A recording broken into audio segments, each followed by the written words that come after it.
L'homme ne vivra pas de pain seulement, mais de toute parole qui sort de la bouche de Dieu.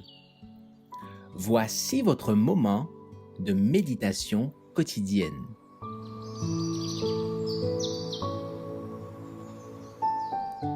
Maranatha. Le 25 avril. Pourquoi y a-t-il tant d'indolence ? Vous serez mes témoins à Jérusalem, dans toute la Judée, dans la Samarie et jusqu'aux extrémités de la terre. Acte 1, verset 8. À travers les siècles, les chrétiens de tous les âges ont eu part à la mission confiée aux premiers disciples. À tous ceux qui ont accepté l'Évangile a été donnée une vérité sacrée qu'ils doivent communiquer au monde. Le peuple de Dieu a toujours été constitué de missionnaires zélés, consacrant leurs ressources à l'honneur de son nom et employant judicieusement leurs talents à son service. Il faut que les membres de l'Église soient zélés pour les bonnes œuvres, détachés des ambitions mondaines et décidés à marcher dans l'empreinte des pas de celui qui allait de lieu en lieu en faisant du bien.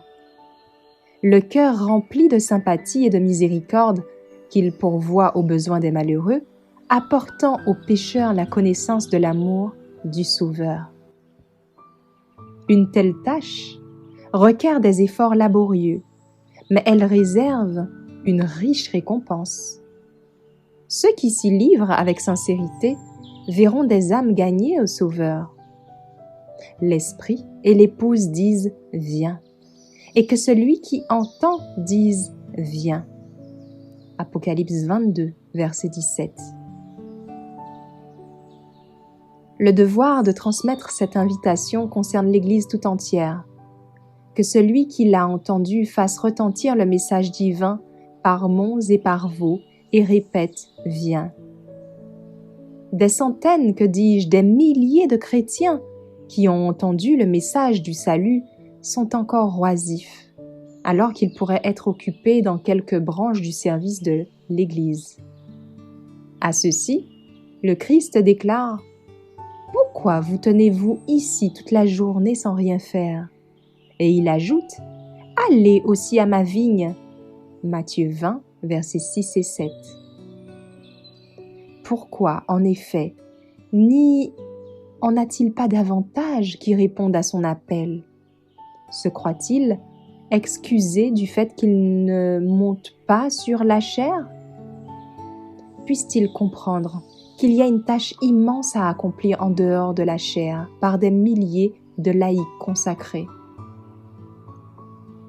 Dieu a longtemps attendu que l'esprit de service s'empare de toute l'Église et que chacun puisse travailler pour lui selon ses talents.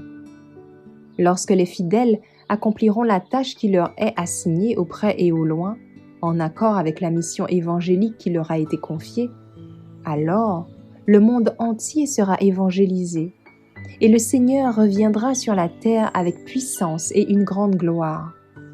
Cette bonne nouvelle du royaume, a dit Jésus, sera prêchée dans le monde entier pour servir de témoignage à toutes les nations. Alors viendra la fin. Matthieu 24, verset 14. Merci d'avoir écouté cette présentation. Assurez-vous de nous rejoindre demain pour votre moment de méditation quotidienne avec lereste.org.